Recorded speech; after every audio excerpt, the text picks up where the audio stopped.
Hello, everyone. I'm Traci, Arieli, end-of-life doula and founder of Comforting Closure. Welcome to today's episode. In our society, discussions about death and dying are often shrouded in discomfort and avoidance. Yet, as death doulas, we stand in the unique position of transforming this journey into one of peace, dignity, and even beauty.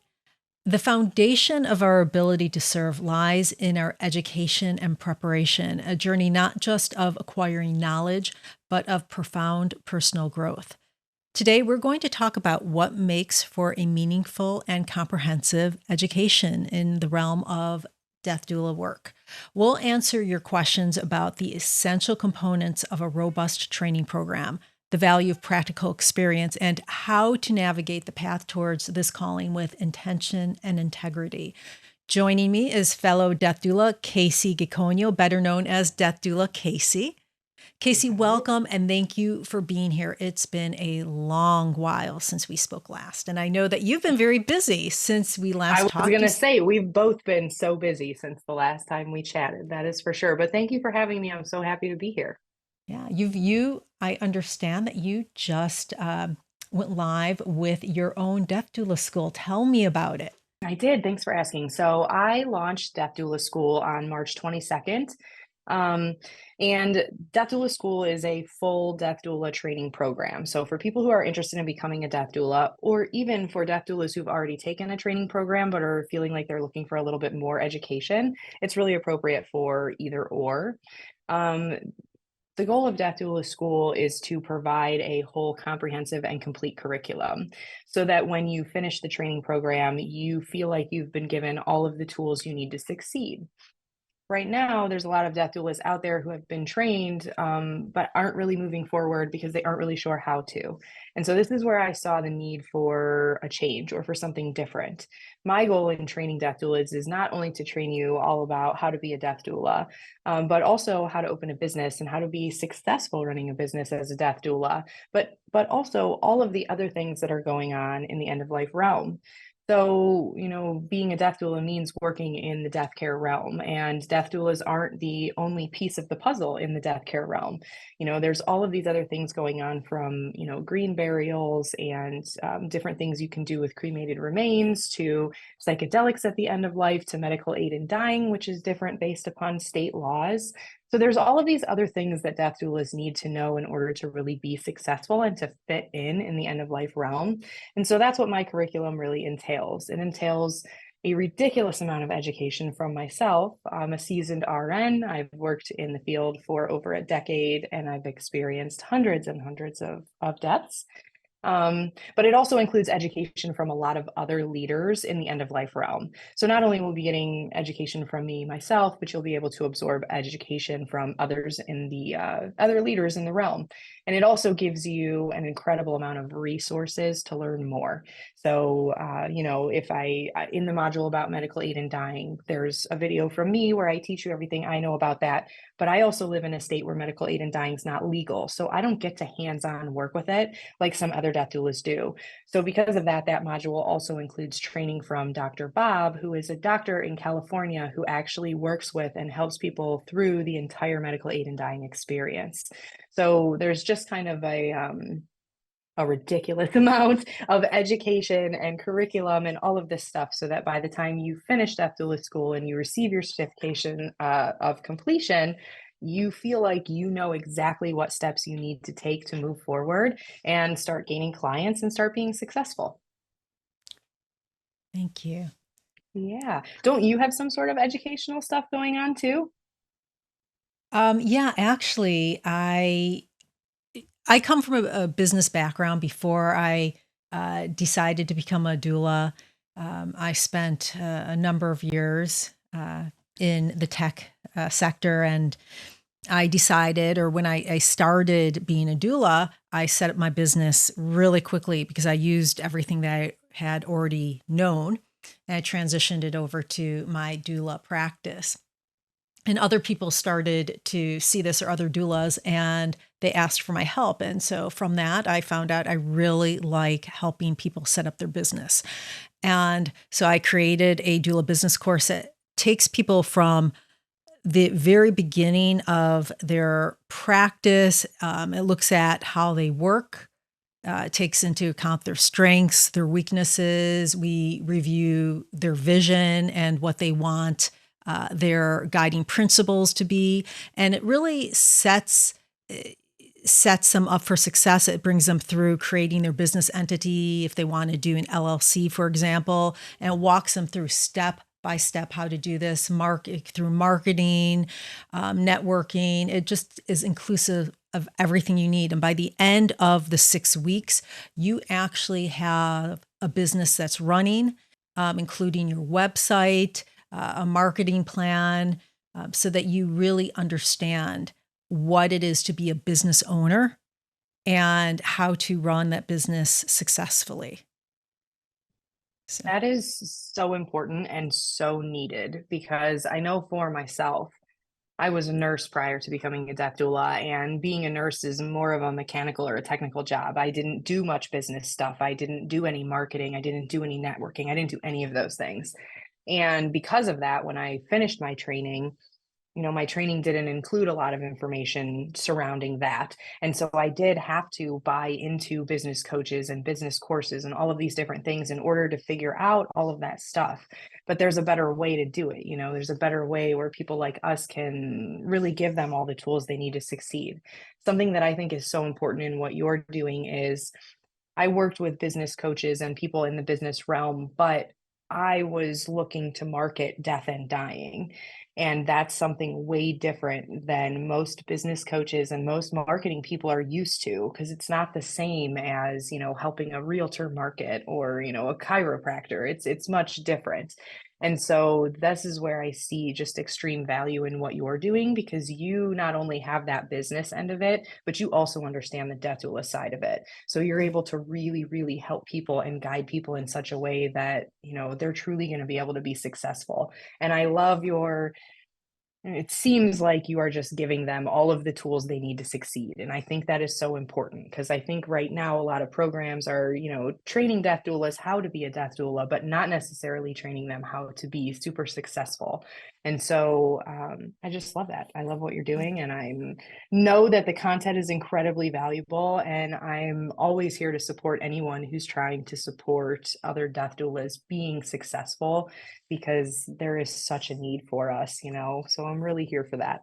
thank you. I appreciate that. So I have some questions here that people have sent in. So viewers, thank you for taking and sending them in, responding to my request. I appreciate that. So let's begin with the first one. What are the foundational topics a comprehensive death doula training program should cover? And since your program is very comprehensive, why don't you start? Well, I'll be honest, I don't even know if we could sit here and name every single thing that should be included, because there is a lot of stuff that should be included. I think that a comprehensive death doula training program includes business training on how to open a business, because I think that's where a lot of people get stuck or fall flat. And how do I do that? And what is an LLC? And how do I make a website? And so I think that's really important to be included in the curriculum. But I also think it's important that there's a significant amount of education about hospice, what hospice does, how we can work together with them, how we can pass referrals back and forth, how to make sure that the hospices in your area know who you are and understand what you're doing, and also that they understand that you're not a threat. Once they know that you're kind of a friendly and that you're not there to step on their toes and you're not there to steal people from them, you're just there to work alongside them and help people die better. Most hospice companies are excited about that, because they're wanting to help people die better too. And they're in the medical realm, and they know, there's a lot of people and not a lot of healthcare staff. And so sometimes they're strung a little thin and appreciative of the additional help. So I actually have two entire modules on hospice, and one module is completely focused on working together with hospice, how you create a relationship with hospice, how you use them to pass referrals back and forth to each other. And then the other module is all about everything hospice does. So what is it required to meet? What do you need to have to meet the requirements to be on hospice? what type of hospice medications are typically given, how you can help prevent pressure ulcers, what type of equipment the hospice facility can get for the person, and how you can help your family, your client's family, loved ones, whatever, really navigate hospice while also advocating for the best type of care, because sometimes that can fall flat here and there too. So really helping people to understand what hospice should be doing and what they can be doing. So in the case that you're working with somebody whose hospice is falling a little flat, you can kind of help to guide the family in either picking a new one or really just advocating for the patient. My program also includes a lot of training on the medical aspects of death and dying.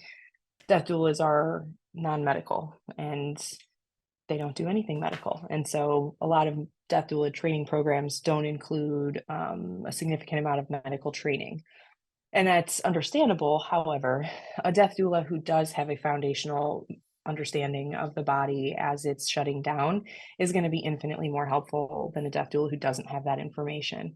So, those are three of the biggest things that I really, really focus on in my curriculum so that I know that people are being trained wholly and fully. But there is like 20 other topics kind of sprinkled in there throughout. I love how you talked about the hospice, and um, I love also how you said that we're non-medical. I know that in many trainings, as you've said, in many trainings, they don't go over a lot of the physicality of what happens to the body when a person dies. And I know you've had webinars, you've had one-day courses that really talk about this kind of stuff. And I know that I learned a lot that I didn't learn from my initial training. Right. So that is so important. I agree with you because we are guiding families. These are families that have never seen death. They don't know what to Right. experience, and if we don't know what that was going to happen, these families, it's scary. It's really scary not knowing what's going to happen and seeing your loved one die. So I love that you go through that, and your background as a nurse is really helpful. I know that we're doulas, we're not nurses, but your background in that is so helpful and really provides a lot. Yeah. For me, besides the business stuff, and the hospice, I think that the connection to other doulas and to the death care industry is really important. I know you spoke about that in your introduction. Um, most trainings don't have that. And so you come out into the world and you don't understand how to make those connections. You don't understand that you need to make those connections because people aren't going to find you. You're not going to. And I remember talking to you about this when I first became a death doula, and I interviewed you. I had an informational interview with you, and you said one of the biggest things that people don't realize is just because you create a website and you open up, your business doesn't mean people are just going to automatically come. And so many people who come into this industry think that just because they open up, people are going to find them, and that's not the case. You have to be able to navigate. You have to be able to network. You have to be, and that was a real big lesson for me that I learned from you. So thank you. Oh, yes, definitely. Yeah, I always like to say, nobody's going to Google where can I find my nearest death doula until they know that there's death doulas near. And so, that's why you just kind of got to be noisy about making sure that people understand that death doulas are even an option so that when they're in that boat and they do Google, well, now they're either finding you or whoever's closest based upon where they're at. So, step Awesome. number one, just letting people know we're there. So the next question, how long do most death doula training programs last? And is there a recommended format? And I can say that from mine, it varies, but most of them that if there are those that are self-directed and you can do really quickly, some of them, um, I would say about if they're in person, then it's a long weekend a lot of times.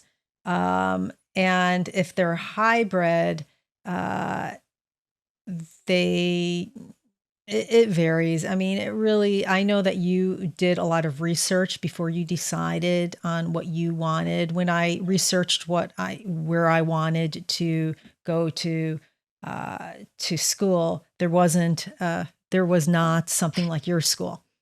And so it was self-paced and I got it done in a month. And then there was one time we met, or a weekend that we met online. So it was really quickly. I did it really quickly. But what did you see? Because you created your program after researching a lot of what was out there. I thought that if I like researched all the programs that they were all going to be basically the same length or the same outline or the same something, but they're totally not. Some are really quick, some are longer, some are live, some are not, some are hybrid, like you said. Some, last over a couple weeks, or some are just a really long weekend. There's nobody governing right now what it has to look like yet. And so, because of that, they all look different. And that's okay.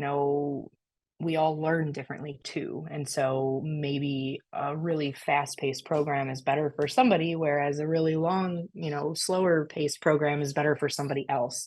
So, I do like that there's different options out there. I do hope that as the job progresses, that eventually there is curriculum standards that will be set so that each death doula training program will have to include, at minimum, these things.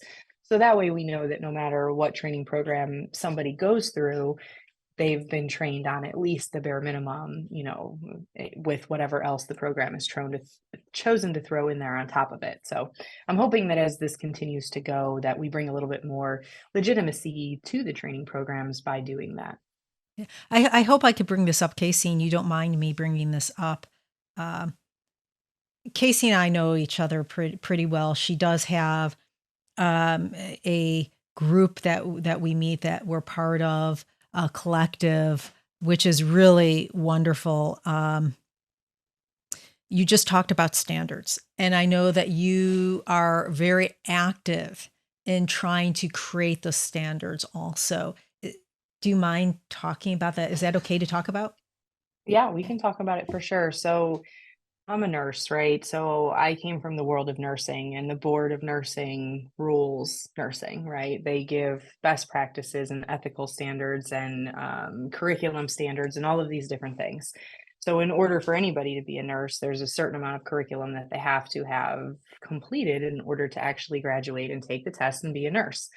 Well, in becoming a death doula and making the death doula training and comparing and contrasting all of the death doula training programs, that's where I found that they are just all over the board as far as how much education, how many hours, what type of education. And some programs are even teaching things that I would say are not good things to be teaching people who are trying to be death doulas. And so because of this, I think that we need to be careful, because certain people utilizing certain things or being taught certain things that maybe aren't right, could give death doulas a bad name. And so I think that as we grow and we want to bring more legitimacy to who we are and what we do, and to get oncologists and hospitals to refer us to patients who may need our help, I think that we need to have a board who is overseeing everything. So I'm in the process of creating an international board that will define a standard of practice for death doulas, code of ethics, and curriculum standards. So I've met with death doula leaders in several other countries, and we've all kind of agreed that other countries are seeing the same thing that we're seeing, where there's many programs and some are teaching a little and some are teaching a lot. And so they were really quick to jump on board and say, like, this is definitely something that needs to be done, because the death doula role is growing all over the place, not just here in our country. There are other countries where it's, very, very popular. So that's what I'm doing to really kind of reel it in so that, there will be board certified training programs. And obviously that would be a training program that you would want to go to because it's been certified by the board. Yeah, I love that you're doing that work. It's so important. When I talk to my students about this, at least from a business aspect, I let them know that one of the passions, or one of the reasons why I'm so focused in on business, is because I believe the only way for us to move forward as a profession and to be taken seriously is to run our practices like real businesses. About a year and a half ago, 2 years ago, there was this conference that happened, a hospice conference that happened. I think it was in Seattle or maybe Oregon. And of course, there were the hospice doctors and the hospice nurses. And there were also about 200 plus doulas, professional doulas, that showed up and attended. And in all of the speeches, all the speakers kept calling doulas, end of life doulas, volunteers, the volunteers. And there was a lot of confusion. So during the breakout sessions, a lot of doctors and nurses were asking the doulas, are you volunteers? Are you a real profession? And so the board certified training is a great idea. Also, learning to run your practice like a business is really important. Regardless of where you get that business training, to be taken seriously, you need to act professional. Yeah, I can't echo that enough. I mean, you're absolutely correct that that's going to make us look more legitimate is, running your business like a business and being professional in doing so. So, I totally agree. I've had a lot of clients. Most of my clients are cancer patients. And so at some point during their journey, we end up at the cancer center downtown. And so I'm kind of able to, bump into some cancer doctors there and mention who I am and stuff. But I have gotten a lot of feedback from them that the reason that they are apprehensive to recommend death doulas to any of their patient is because the job title is not defined by anything. And so, while I may recommend a death doula and get, you, Kacie, who has all of this experience and has all this knowledge, what if I recommend and they get somebody else who doesn't really have the same experience and the same knowledge? And so, they were saying 100% we can see the need and the value in a lot of end of life help. But for us as doctors, we don't want to recommend somebody who's going to be a phony or kind of show up and not really be helpful or valuable or whatever. So I think part of getting them to see the value in us is also to bring legitimacy to our name and to our title and what we do. Yeah, yeah. Um, okay, let's see. Can you discuss the importance of hands-on or practical experience during training? How can students gauge if a program offers adequate practical training? I know that personally for me, when I was going through my training and even before, I did volunteer work, a lot of it. I do less of it now, a lot less, but that was, from my perspective, that was my hands-on training. And I remember thinking that, there aren't mentors. There aren't. And there are many reasons for that. Part of it is because you're working with people and families at their most vulnerable time of their lives, and to open it up to people who don't have training yet or don't have the experience, it's difficult. It really is. What are your thoughts on that? So, in order to be a really good and confident death doula, you have to have experience. You absolutely do. How you can gain that experience and what that experience can look like could be different. So, definitely recommend volunteering for hospice. Also, if you look into a hospice house in your area, some people struggle to find volunteer placement with hospices, and so a hospice house is just kind of another avenue that you can look into if you're really struggling to get anywhere with the hospices in your area. But also, depending on where you're at in your life and what other type of jobs you've had, I've had people who, got a job being an aide at a long-term care facility, a couple times a week. So now they're getting experience working with people at the end of life, and they're getting paid for it. Not getting paid as much as they should, of course, but still getting paid for it. I got really lucky in that I was working as a private duty nurse while taking my death doula training. So I was able to take my courses and then go and work with a couple clients that were actually terminal with cancer. But something that I do think is important to mention is I think a lot of people take their training first and then figure out how to get that hands-on experience. But it can be extremely beneficial to get that hands-on experience while you're learning. So, maybe if you are looking into taking a death doula program, look into how you're going to get that experience at the same time, so you can volunteer for hospice while learning. This way you can go learn something in a course and then go volunteer the next day or the next week and use the stuff that you've learned. So for me, this is the best way for people to really get the hands-on experience that they need while taking the curriculum.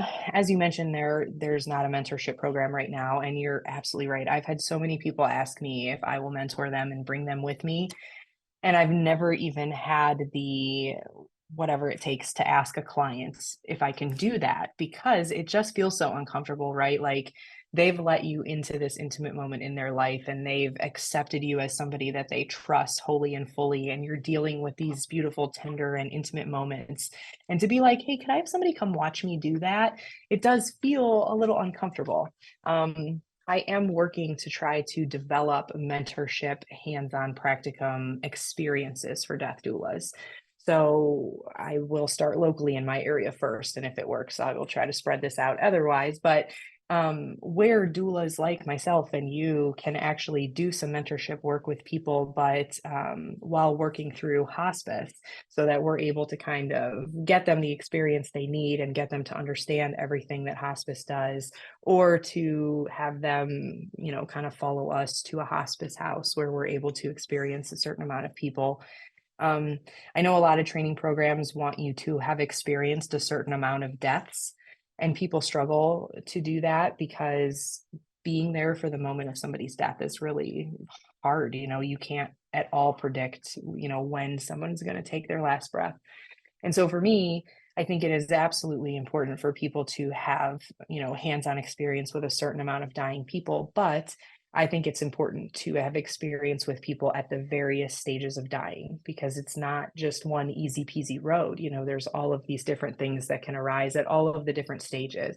And so I think it's important for people to work with many different people that are, nearing end of life, or, their death, that have different, diagnoses, just because things are going to be different with each person. And so you'll learn so much from all of these different people and all of the different stages of death, as opposed to just the last part of it, if that makes sense. And I also think that building your community there with COVID, the only good thing that happened with COVID is we became very adept at, being virtual and getting together virtually. And I cannot say enough good things about being part of a virtual collective. Um, KCR collective is wonderful because you learn from people and you could ask questions, and uh, that is so important, especially being new and having a collective that has a range of different people, not only beginners, but a range of different people. So, and I know that's why you set up our collective. Yeah, it is. Because the same as you, right? I became a death doula, and it was like, well, now what? I have to talk to other death doulas and figure out what everyone else is doing. And in my area at the time, when I had opened my company, there weren't any other death doulas. Now, 2 years later, I have over 10 death doulas just right in my area, and the majority of them became death doulas because they met me, which is really incredible. But I agree with you that the community and the support is so incredibly helpful. And with what you said about us being able to do things virtual, I think that pre-COVID, I wouldn't have had that same vision or that same idea of being able to have a collective of doulas from all over the country who meet and have this relationship. But you're right, we've learned that we can do things virtually and they can still be meaningful. So that is why I created the collective, so that we have death doulas that have just started and death doulas that have been doing it for a while. And we all have our special little niches where, like, I focus on this and you focus on that and she focuses on this. But also we have we each have a different knowledge base. Like, you are a very businessy person, I'm a very medical person. So we're really able to support each other in so many different ways. And I really think that the community is a key point to being a successful and happy death doula. I would agree with that. Okay. So here's one. What should prospective students look for in the faculty or the instructors of a death doula program? That's interesting. That is an interesting one. I'll let you start with this. My opinion, and this is solely my opinion, but I do think that it's important for a death doula training program to have an instructor who has a medical background, medical training, whether that's an RN, an NP, an MD, a doctor, whatever it is. It doesn't have to be a medical personnel teaching the whole program per se, but there does need to be somebody medical who has medical knowledge who can teach the medical aspects of it. So if I was giving advice to somebody who's looking into a death doula training program, that is one of the things that I always suggest, is to kind of compare and contrast a lot of them, but make sure that they're going to teach you medical stuff so that you understand, but also that you're being taught by a medical professional who's actually had experience doing those things. And then I also, as we already mentioned, I think it's really important to have community. And all of my students, at Death Doula School are able to reach out to me all the time. But I think that's really important in guiding people and supporting them and empowering them, is giving them the availability to kind of reach out to you and ask you questions, not even the instructors, but also the fellow students. So, I think it's important for a program to offer that community as well, and also to stress the importance of community and how it can help you grow. So those are kind of two things that I really like to stress to people, is to just, make sure there's somebody medical on board for some medical training. I also think it's important to make sure that the person who's teaching the program has had a lot of experience working as a death doula. So I would look into, how much experience and how long they've been doing that stuff. And then also if they offer community and support, so that they're there to kind of help you and guide you and answer your questions as you go along your journey. I think that having that medical perspective, as I've said before, in your case, is really, really helpful because I only have taken uh, one course on being a death doula. That's it. The major course, to get me started. But I think that most of the courses, at least this one for me, but most of the courses that we have, they're like a level one. And then you need to go in deeper. And so I've taken a lot of other trainings. I've taken a lot of training on grieving because I absolutely, uh, I hate to say I love holding space for people. I know how that kind of sounds, yeah, working with grieving people, but I really feel honored to be able to do that. And so I've taken a lot of training, and the person who I've taken training from, she was a chaplain, a hospice chaplain. And so she has lots of experience in being in that environment and helping people. Um, so, really, there are different parts of being a doula. And so you really need to look at what you want to do. And you probably won't know at the beginning. So, someone with a medical background is very, very important.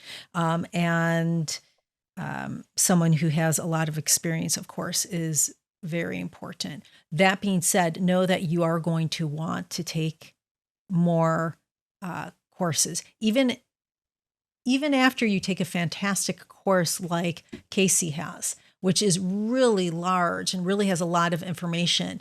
You still want to go deeper, and you still want to know more. That only benefits your clients. Yeah, definitely. Continuing education is so important, but also some people in their doula role are trying to niche down to certain things, right? So like maybe you take, a regular death doula training program, but you're really interested in working with infant loss or childhood loss, then you would really need, of course the training that you've got is great, but you're going to need a lot more training to really kind of niche yourself down in that area. Same thing with people who are wanting to be pet death doulas.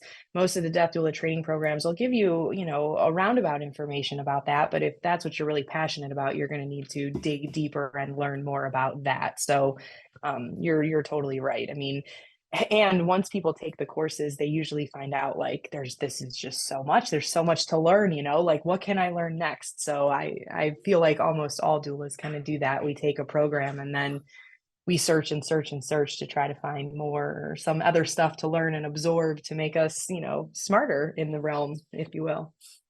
How does a good death doula program address the emotional and spiritual aspects of death and dying in addition to the practical skills? Ooh, what a question. I think that many schools do not really look at the spiritual aspects of death and dying. The emotional ones, yes, because um, that's a big reason why we're here. But I have, when I looked at curriculum for many of the schools that I was thinking about attending, it was the practical skills were the main components of that. And of course, the emotional aspects. The spiritual aspects, that was my level 2 training that I got. So when I was talking about taking courses from other schools, and I learned from a chaplain from my other schools about grieving, but she also has courses on death and different religions. And so it's not just when you're learning about the spiritual aspects of death, it's not just about learning about dying, it is learning about people's religions also. That's what I would say from my perspective. It's not just about the dying. You have to be open to learning about the religion, period. I would agree. There definitely is, an understanding or needs to be more of an understanding about the spiritual side of it. And also the emotional toll that it can take on us as doulas. So, there's so many emotions that can happen, the emotions between the family members and the dying individual, but also all of the emotions that we're kind of taking on and how we deal with that. And so I do think it's important that a program does kind of teach you how to manage that and how to deal with that and how to be able to detach yourself in such a way that, you personally aren't becoming, taken down by these situations and whatever else. I will agree, I don't think that many programs touch down on the spirituality part of it so much. Um, one person actually asked me a question. What was I doing? Oh, yesterday I was teaching a class at Cleveland State University, a class of social workers. Okay. And one of the social workers asked me, as a doula, what do you do if you are of a certain religion and somebody asks you to do something that is outside of your religion? And I understand that question fully. However, for me, I like to teach people that when you're in the doula role, it doesn't matter what my religion is, or my beliefs or my anything. It has nothing to do with any of it and it doesn't come into play. And so that's probably something that's important for people to realize before they become a death doula, because, you may not have to, but I had a client who was very heavily Catholic. I am not heavily Catholic, but she wanted me to read out of the Bible and put holy water on her. And absolutely, without even questioning it, I'm here to do all of those things for you. So if someone's considering being a doula, but they don't know that they could kind of release their own spiritual beliefs to let others, do whatever they need to do, then it might not be the right fit for you. For me, that was probably kind of easy because I'm a nurse, and same thing with nursing, right? It doesn't matter. It doesn't matter what my religion or my beliefs are. I'm still going to provide you the same type of care and everything else as everybody else is going to get. So Really interestingly, though, on that in that same vein, um, I know uh, surgeon doulas who are very Catholic, and they let go of their beliefs also, especially in instances like medical aid in dying, where in their mhm, religion that you do not do medical aid in dying. You just do right. not. And they are very fine with stepping outside of themselves. These are their own beliefs. Doesn't mean these are other people's beliefs. And so if you're especially in a state where medical aid in dying is legal, um, and you're an end of life doula and you want to support someone doing medical aid in dying, there should never be a question of, oh, do you support medical aid in dying? You're supporting the person to make their own decisions and have autonomy over their body and how they choose to die and when they choose to die.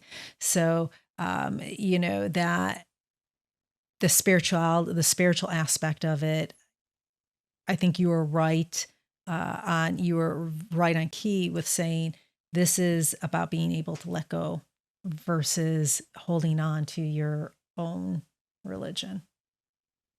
I love that perspective of somebody who's heavily religious also having to let go of their, things like to work with somebody with medical aid and dying because, that's true. And honestly, not something I'd even thought of before. I always thought of it the other way around where like people would want you to do religious stuff. There's also randomly in my area, I don't know if you've seen this, but I have just recently seen an influx, and I do live in a very religious area, but of death doula programs that are religiously based. So, like a Christian based death doula program and a Catholic based death doula program. And I actually know of a death doula who has gone and taken one of those courses. So I thought that's interesting because I had not heard of, religious based death doula programs until just recently. So I wasn't sure if you'd seen that. No, but I live in California. Right. So Yeah. Much Ohio and California, we are definitely not on the same page for sure. um, let me see. But that's really interesting. Offline, I really want to talk to you about that. That's really Yes, interesting. we do need to touch base about it for sure. In terms of curriculum, what distinguishes an exceptional death doula training program from a more basic one? And with this one, um, I want you to take the lead on this since you just opened up your school, and I know you really did a good job in being thorough. So I want you to, if you could use your school as an example, that would be great. Yeah, for sure. Um, so what's important in a death doula program? I mean, we kind of covered a lot of this already, Yeah. but I think that it's important that the program is complete. And I can give you a for instance. Some of the other programs out there are designed in such a way that they will give you this much information and you have to buy into more and buy into more and buy into more. As we've mentioned, continuing education is something you're always going to want to do as a death doula. But I think that a really good program is based upon training really good death doulas as opposed to based upon business, right? Based upon what's going to make that school the most money by getting you to buy into the most courses. So that's kind of what I like to say my goal is with that doula school. Of course, I've put a whole bunch of time and effort into it. And so there is a monetary payback for myself. But for me, the money is not first. It's not my first goal or my first intention. My first goal and intention is to create beautifully wholly trained death doulas who are able to then go on and be successful. Because the more successful death doulas there are in the world, the more we individually will be successful because people need to know about us. So I just think that that is what is so important in finding a program that's really going to teach you everything that you need to know, especially going along with the medical aspects of it and understanding hospice and everything they offer and how we can work together. Um, Again, I have to echo the community too. I think it's just so important to be able to have a community of death doulas, especially depending on where you're located geographically. People that are in more rural areas, you could be the only death doula for 50 miles or 100 miles. And so, where do you really find community or support? You might have to find it kind of all across the country. And so, looking into a program, I think that a program that offers you that community and support, not only from the instructor or instructors, but also from fellow students, kind of getting people to meet each other. So now, by the time you finish and you graduate from your program, you've already got this whole heap of students and people that can kind of help you along the way. So, our next question: what are some of the common pitfalls or challenges students might face in their education and early career, and how can they navigate these? um One of the biggest pitfalls for me was that I hadn't met you yet, so I didn't have somebody incredible to teach me all of these business things that I needed to know. And so because of that, there were mistakes that were made because I was just flying by the seat of my pants. And also, I had to kind of hire out to learn some things. But in doing that, sometimes you learn that you paid somebody for something that you probably didn't need to pay them for, or maybe they didn't really lead you in such a great way, or they didn't give you all this information. So these are kind of the pitfalls that I had. I think a lot of the pitfalls I had really had just because I had no idea how to run a business. And so I literally was just like guessing and trying, like, well, that didn't work. Well, that didn't work.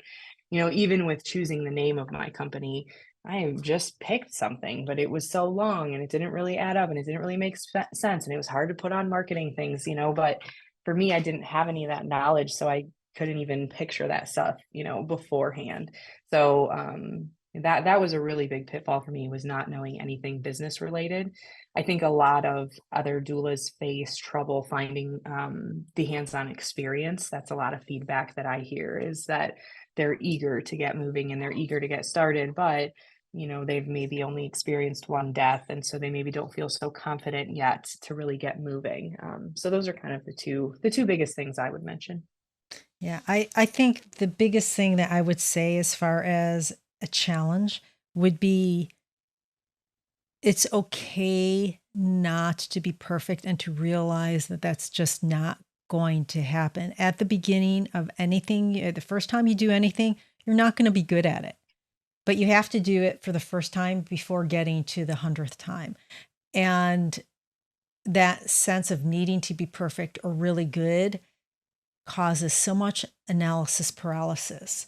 In with starting a business, as an example, with starting this doula business, I found that many people, it takes them 6, 7, 8 months to get their business up and running because they want everything set and perfect, and nothing is ever going to be perfect. So it's these small steps, and be willing to go, as an example, open your business with just a landing page, versus a whole website, and going to, that first client, you're going to be afraid. You're going to be really nervous about it, but giving yourself the grace to say, okay, I'm not going to be perfect. All I need to do is show up and be present and be there. So I think that sense of perfection really is a huge challenge for everyone. So we need to get over that. So that's the one Yeah, piece of no, you're advice.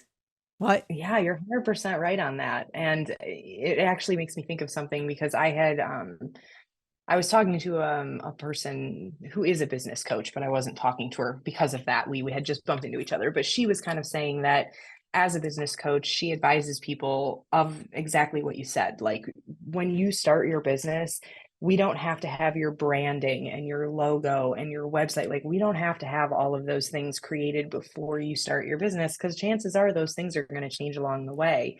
And that was so true for myself. Like, I remember feeling like it wasn't right if I didn't have all that stuff in place. And I wanted to hire someone to help me with my logo and help me with my branding. But I also just opened a company and I didn't have money to hire all these people. And now in hindsight, I'm so grateful that I didn't, because when I first opened my company, it had this vision, and what it's transformed into is so different than that vision. And so now that I've solidly got this company and got this brand, the branding and the logo, that stuff kind of fell into place. After kind of doing it for so long, it was like, oh, I'm Death Doula Kacie. I get it now.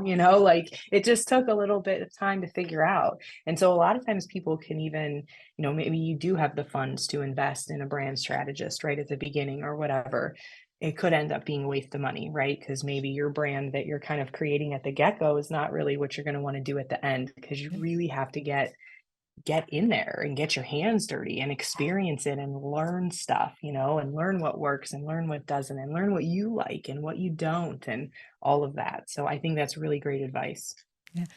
And I could say, you talking about getting hands-on, there is such an advantage to learning how to do everything from the bottom up.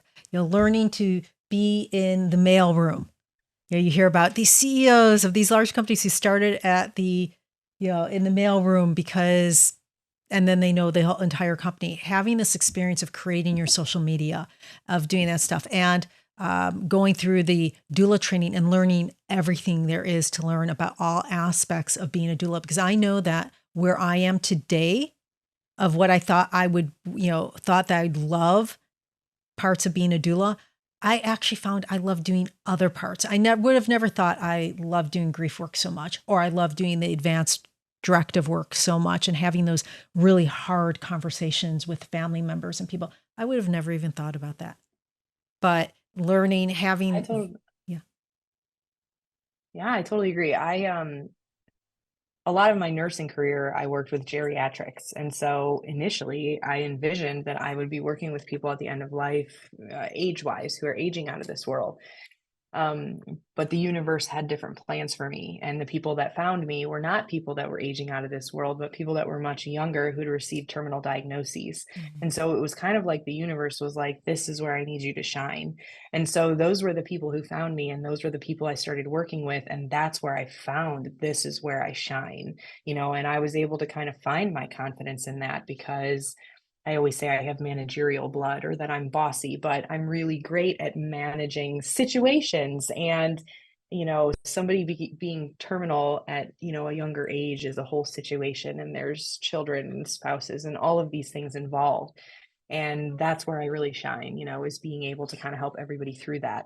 So I just agree, and then also how you said about people starting, that there's value in starting at the bottom. Yeah. So I can speak to this coming from the world of nursing because there's all of these different levels. There's an aide, and then there's an LPN, and then there's an RN, and then there's a manager, and then there's Mm. all these levels.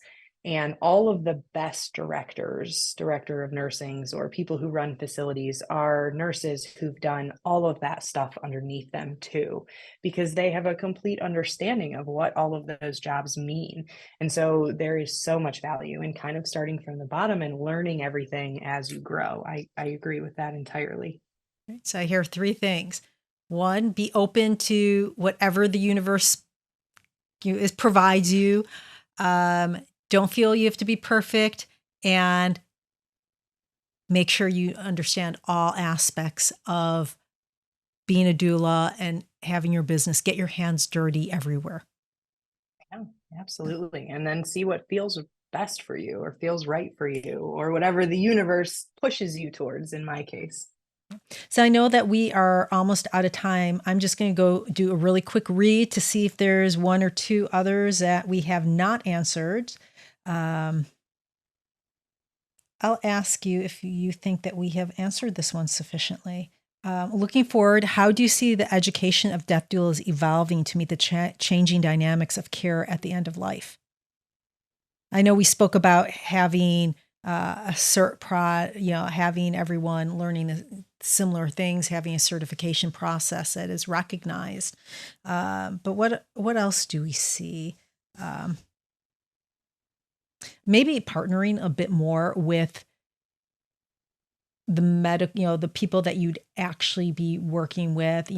When there's a school or education, really taking and having people from the funeral, the National Funeral Alliance, have being recognized and working with all these different alliances outside of the end of life doula, the death doula, so that we can learn to work together and understand each other's, uh, you know, businesses a bit more. I think that's true. And I also think that as the career grows and there's more and more and more of us, what a death doula practice looks like will probably start to change and evolve a little bit too, because initially it'll be a death doula who has her own practice, but then she has so many clients that now she can't handle them on her own. And so she's going to hire somebody else in. So, um, I mean, I envision that when you think of end of life, you're going to think of a death doula just as quickly as you would think of hospice. And I envision there being death doula practices kind of all over the place. So not only are you hearing about death doulas, but as you're driving down the road, you're seeing death doula Kacie's office right there or whatever. So I really do think that the role is going to just continue to grow and evolve in so many different ways. And I'm excited to be a part of that. Kacie, we're at the end of our time. I wanted to thank you for being here. You are a force in this whole sphere of end of life, and I appreciate everything you do. I appreciate learning from you and all the work that you are doing to advance our career, our profession. Yeah, Thank thank you you. for having me, and I appreciate everything you're doing as well. It's so important to really train deaf doulas how to move forward and be successful, and what you're doing is so important and so needed. And I love I don't know, being a part of it in such a way that we're collaborating and supporting each other through this because we both just want the same thing, for there to be really great death doulas out there offering really great help. Kacie, one more question for you. How can people learn about your school? Where can people sign up for your Very good course? question. My website is deathdoulakacie.com. Kacie spelled Kacie. I actually have a free webinar available on my website. So if you're thinking, I don't know, maybe I would be right for a death doula, but I'm just not sure. I just need a little bit more information. If you go to my website, there's a free webinar right there that can really give you a decent amount of information to help you decide if this is the right career for you or not. And then also a little bit of guidance in helping you choose the right program for yourself. On my website, there's of course tons of additional information about Death Doula School. So if you just go to deathdoulakacie.com, the webinar is there if you want it, or if you want to skip that and go straight to Death Doula School, just follow the Death Doula School tab and you'll learn everything you need to know. Oh, and don't hesitate to reach out to me at any point if anybody has any questions. If you want to get on a call and discuss whether or not this is really right for you, I'm available. I'm here to help. So don't hesitate to reach out. Folks, as we close today's episode, I hope we've shed some light on the path to becoming a death doula and on the profound impact education has on this sacred work. Remember, this journey is not only about supporting others through their final days, but also about growing personally and spiritually. Thank you for joining us. If you have any questions, please comment below or reach out to me directly. And if you found this conversation to be helpful, please like, share, comment, and subscribe. This is Traci Arieli from Comforting Closure, wishing you peace and comfort in your journey. Until next time, take care.